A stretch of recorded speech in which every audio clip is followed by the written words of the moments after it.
김민석, 정치와 삶의 길. 15년 공백을 넘어 도전과 복귀의 정치인. 안녕하세요. 감동고릴라입니다.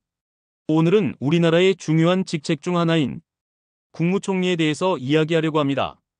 21대 정부의 국무총리 지명자 김민석 의원에 대해 알아보겠습니다. 시작하겠습니다. 김민석은 서울 중구의 평범한 가정에서 태어났다. 부친은 공직에 종사하며 근면과 성실을 신조로 삼았고, 모친은 자녀 교육에 대한 열정이 남달랐다. 세련되고 부유한 동네는 아니었지만 학문과 인간됨을 중시하는 분위기 속에서 자란 김민석은 어린 시절부터 유달리 책을 좋아하고 토론을 즐겼다. 친구들이 축구를 하거나 만화책에 열중할 때 그는 혼자 도서관에 앉아 사회 문제와 역사를 탐독하곤 했고, TV 뉴스에서 나오는 사회 현상을 궁금해하며 어른들에게 끊임없이 질문을 던졌다. 그가 처음 정치를 꿈이 아닌 목표로 인식하게 된 건 고등학교 시절이었다. 당시 1980년대 중반의 한국 사회는 권위주의 정권의 그늘 속에서 학생들과 시민들이 민주화를 외치며 들불처럼 일어나던 시기였다. 김민석은 그 흐름에 본능적으로 끌렸다. 체제에 대한 저항보다는 정의에 대한 열망이 그의 마음을 움직였고, 그는 자연스럽게 사회 변화를 이끄는 지식인이 되고자 결심했다. 서울대학교 사회학과에 입학한 김민석은 곧 학생운동의 핵심 인물로 부상했다. 학내에서 그는 날카로운 지성과 진중한 태도로 주목을 받았고, 1989년에는 마침내 서울대 총학생회장에 당선되며 명실상부한 청년 리더로 발돋움했다. 당시 총학생회는 단순한 학내 자치기구가 아닌 대한민국 민주화운동의 최전선에 서 있던 조직이었다. 김민석은 그 조직의 수장으로서 경찰의 체포 위협과 정보기관의 감시 속에서도 학내외의 집회를 주도하고 언론과의 인터뷰를 통해 청년들의 목소리를 외부에 전달했다. 그는 단지 투쟁적인 학생운동가에 머물지 않고 구조적 대안을 제시하는 지식인의 모습을 함께 보여주었다. 실제로 서울대 총학생회장 시절 그는 복지국가 모델, 분권형 헌법 개정안 교육, 개혁 등에 관한 정책 토론회를 열고 관련 보고서를 작성하는 등 실천하는 이론가로서의 면모를 보였다. 당시 여러 언론에서도 그의 활동을 조명하며 젊지만 오래된 철학을 지닌 학생회장이라는 평가를 내렸다. 학생회장 활동 이후 그는 자연스럽게 시민사회와 정치권에 관심을 받게 되었고, 대학 졸업 후에는 시민운동 진영과 함께 사회복지 관련 연구와 활동을 병행했다. 민주화 이후 전국이 요동치던 1990년대 중반, 김민석은 정치적 결단을 내리게 된다. 그는 민주당 당시 새정치국민회의에 입당하여 공식적으로 정치에 입문했고, 여당 민자당의 부총리 출신 나홍배 후보와 맞춰 국회의원 선거에 나섰다. 한 달 만에 치른 선거, 다윗의 선전이라는 말을 들었지만 259표 차의 석패. 이 실패는 자신의 부족함을 돌이켜보게 한 소중한 기회였다. 젊을 때 좀 더 공부하자는 생각으로 전세금을 빼서 떠난 유학, 우리 사회와 정치, 미래에 대해 깊숙이 고민할 수 있었던 시간이었다. 하버드 대학 케네디 스쿨 행정학 석사에서 시대의 흐름과 창조적 리더십을 탐구하였다. 1996년 총선에서 서울 지역 최다 득표율 60%로 최연소 국회의원 당선의 감격을 맛보았다. 밤을 새우며 함께 거리를 누빈 당원과 자원봉사자들, 미래를 기다리던 주민들의 따뜻한 눈길을 지금도 잊을 수 없다. 결과는 모두를 놀라게 했다. 당시 불과 30살이었던 김민석은 보수적인 정치 성향이 강했던 지역구에서 기성 정치인을 제치고 당선에 성공한 것이다. 이는 김영삼 전 대통령 이후 역대 최연소 국회의원 당선이자 당시 한국 정치의 세대 교체와 청년 정치라는 화두를 던진 상징적인 사건으로 기록되었다. 민주화와 정권 교체를 위해 현실 정치에 입문, 1등 국회의원이 되겠다는 시민과의 약속, 이 약속을 실천하기 위해 쉼없이 공부하고 일했다. 동료 의원이 뽑은 1등 국회의원, 한보청문회와 경제청문회 1등 국회의원, 시민운동가, 공무원이 뽑은 1등 국회의원 등의 한 해도 빠짐없이 선정되었다. 국회가 열리지 않았을 때에도 정책 자료집과 리포트를 한 달에 1-2회씩 냈다. 국정감사 때 4-5개씩 자료집을 제출한 최초의 국회의원이었다. 공부하지 않는 정치인만큼 나쁜 것은 없다고 생각했다. 신사복 모델로 출연했을 때 국회의원이 모델을 하면 되나? 권위가 떨어져 라고들 걱정했다. 하지만 IMF로 늘어난 결식아동 등을 돕고 싶었고 북한의 결핵퇴치 사업에도 참여하고 싶었다. 모델료 2억 원을 전액 기부했다.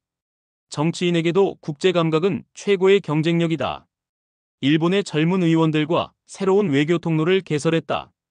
다보스 세계 경제 포럼에서 햇볕 정책에 대해 연설하는 등 다양한 외교 활동으로 미래를 이끌어갈 세계 지도자 100인에 선정되었다.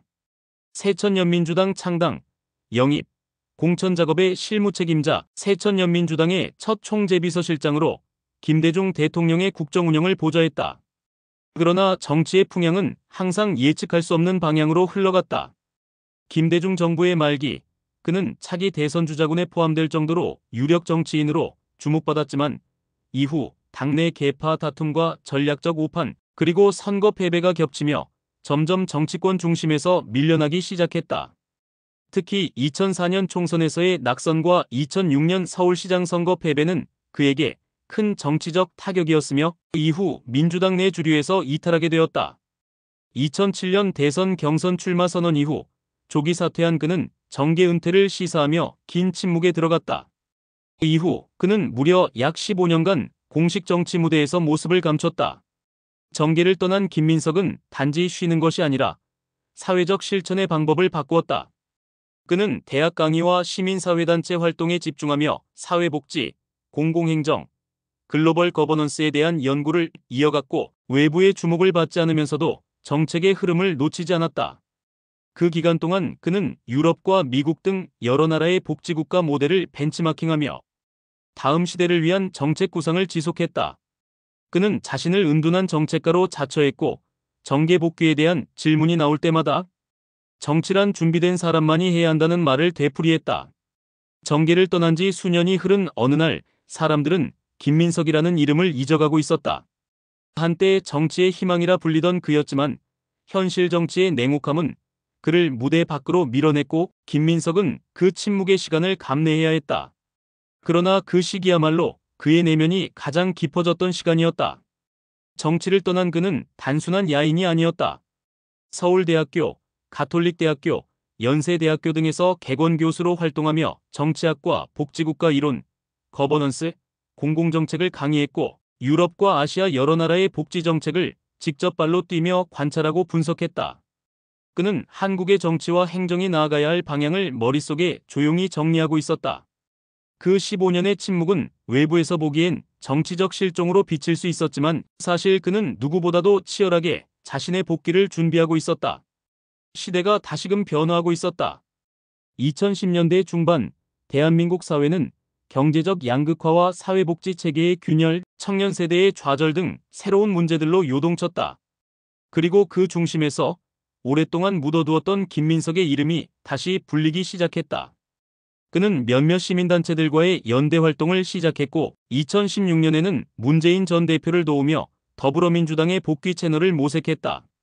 그리고 마침내 2020년 제21대 총선에서 서울 영등포울 지역구에 다시 출마, 극적인 복귀에 성공했다. 그가 마지막으로 국회에 있었던 것은 2004년이었고 무려 16년 만의 귀환이었다. 이 복귀는 단순한 지역구 승리가 아니었다.